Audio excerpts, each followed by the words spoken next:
Hey everyone, Bryan Post here, and I have a special treat for you. I'm here with none other than the highly distinguished Stacy Nations, who is going to be sharing with us a little bit about her upcoming talk that she's going to give at the first annual California Adoption Trauma and Healing Conference. That's going to be at UC Davis, November 8th and 9th. I have known Stacy for many years now. I'm going to say well over 10, probably even longer than that. And I've always found her to be a passionate, really dialed in voice in this field. And she specializes a lot of her time and energy in working with teachers in classrooms and helping them navigate some of the challenges of difficult children in the school setting. So Stacy, thanks for taking time out to drop some knowledge bombs on us. I'm happy to be here. Thanks for having me. I'm so excited about the conference, about this chat we get to have today. You're doing amazing stuff. I always feel honored when I get to support and supplement. Thank you so much. So let me ask you a question. How did you come to really want to focus on classrooms and empowering teachers? Sure. So I got my start in the education system. I have a teaching license, but I knew I didn't want to teach. So I started in this work as a school-based mental health person. And as I was going through this and learning and ending up in like restraining kids every day, I just thought there's got to be a different way. There has to be a different way. So the clinical side of me got really curious, started learning all about how trauma impacts the brain, how it impacts our sensory systems, what happens when we have these gaps in development and kids show up in schools. And I just took a deep dive. And that's how I met you, is because you were part of that deep dive. And then I had the opportunity to just really take my clinical work and apply it to classrooms. And so for the last 15 years, I've been supporting educators, do a lot of consultation, go into schools. We talk about the basics, like how is your classroom set up? What are kids experience in your classroom? What are they seeing? What are they smelling? What are they feeling? We also are talking about how do kids show up with their feelings and they can't reach up into the cortex and talk about it, but what's happening in their bodies. And so taking that clinical work and applying it to educators. I also have a massive love for educators. I think they have the hardest job on the planet. The most people that weigh in that don't actually know what their job is like, right? We drive all these policies that educators have to do, and educators are the professionals. They are the experts in children, and anything I can do to just supplement and support and help them along the way, I'm honored and happy to do that. That's a beautiful thing. And the topic, your topic is going to be how your past impacts your classroom. And also at the conference, we're going to have Opal McCartney, who's a IEP expert. So it's going to be a really nice little dose of what for teachers, like how to think about the classroom, and also for parents, because parents need to also get some insights into, what the teacher that they're dropping their child off to, what they're bringing to the table. So share a little bit about that overall kind of vision you have for your talks when you talk about how the past for the teacher impacts the classroom. Sure. So as I've been doing this work, as well as I do, that the more we're in it, the more we see these are the things people need to know that they don't need to know, that they don't know they need to know. Mm-hmm. And so for me, I can give strategies for working with kids all day long, but an overarching thing that I've seen, especially since COVID, is just how stressed out our teachers are, mm-hmm. and how upset and anxious their nervous systems are. So I often say your nervous system's like a rubber band, right? The more stressed you are, the more stretched you are. And when that rubber band stretches, it impacts everybody around us. And so instead of just giving strategies for how to work with kids, I came up with this talk that I get to do with you guys is all about how does our past impact our classrooms. And what I tell people all the time is we bring every experience we've ever had in our whole entire life through the thresholds of our classroom. We can't just leave them outside, right? We can't just walk in and not have those experiences with us. So it's important for us to know, oh, that student is triggering us. It's not actually about the student triggering us. It's about what is that student pressing on that is our trigger. Like, we have to own our triggers. We have to start to understand, like, that student made me feel embarrassed or out of control or maybe incompetent. Okay, when have I felt that before? What else has gone in my life when I felt that?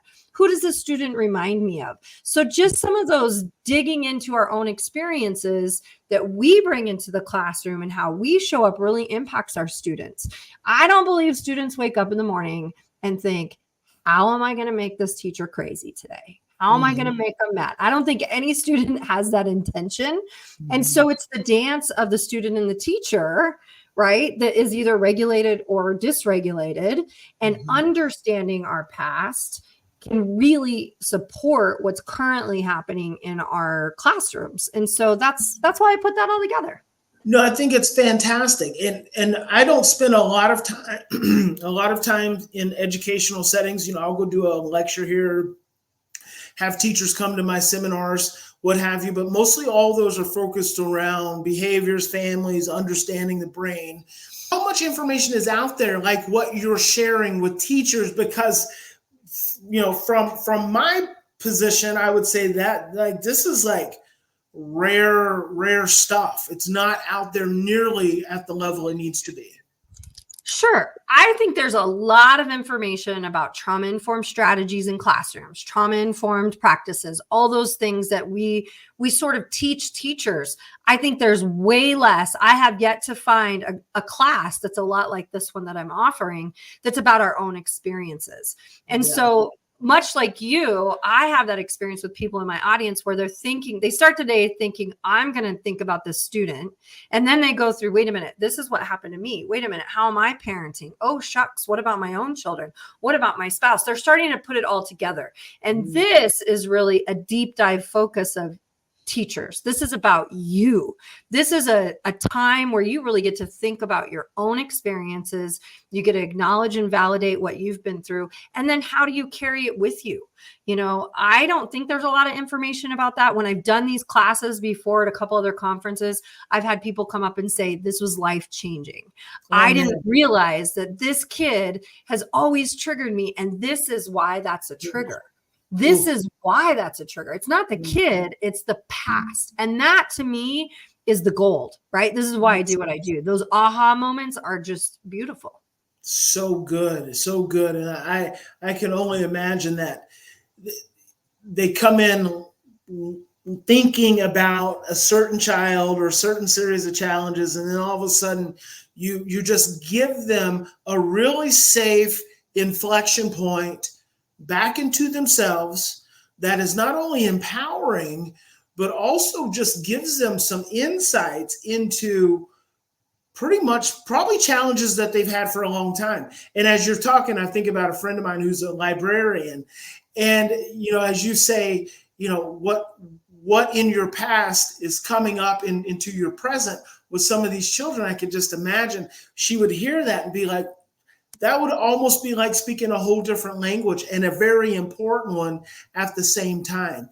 What would you say, Stacy, are three of the top things, the three of the most important things that you like to share with teachers when it comes to their own work in the classroom, how they show up?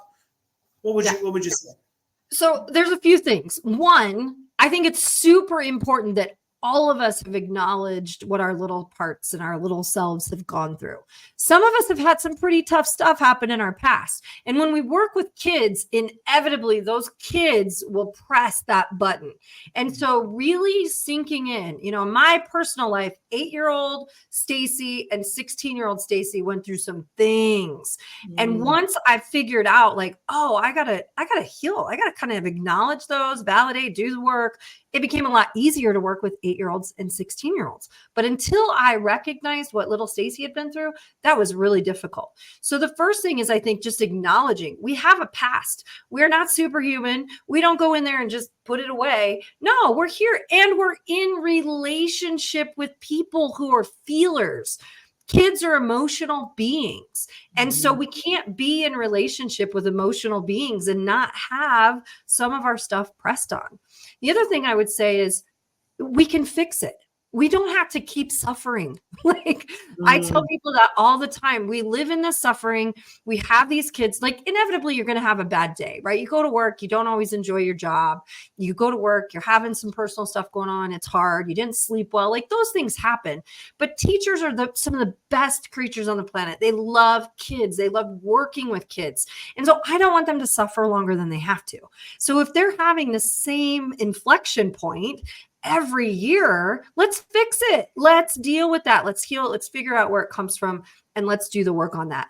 And then the last thing I would say is, I'm kind of make this joke that teachers are dictators. That's why they have classrooms, right? They're kind of in charge and they don't really like anybody else coming into their classroom. And sometimes that's a lot about control. And when we feel out of control on the inside, we do a lot to control our outsides. And when we have students who are out of control in our classroom, that really stretches us. And so some of this conversation is about how do we control our insides? How do we stay regulated when that kid is dysregulated and they're losing their business, right? Or they're not paying attention or they're disrespectful, or what are the messages that are in our heads about how kids should be that press on us? And how do we control our own insides so we don't have to feel like we always have to be controlling the outsides, which we don't have a lot of control over. wow, that's fantastic. Stacy, do you show any vignettes in your talks, or any videos you found that are very helpful for families? I do not have any videos per se. I have lots of examples. Yeah. So we unfold a lot of stories. I haven't collected the videos in time, but I have lots of teachers who've had a lot of success.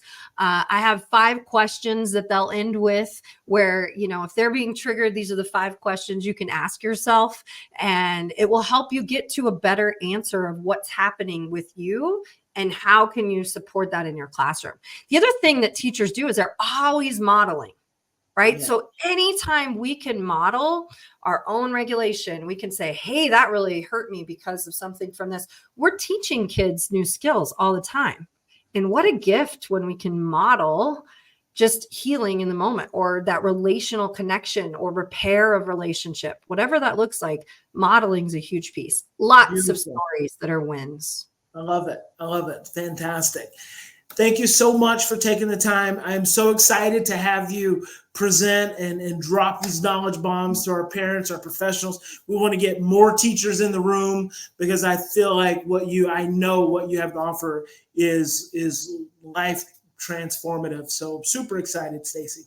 Thanks for having me. I'm so excited too. I can't wait to see you and your crew, and I'm glad I got to be here today. See you in a couple months. Okay. See you soon.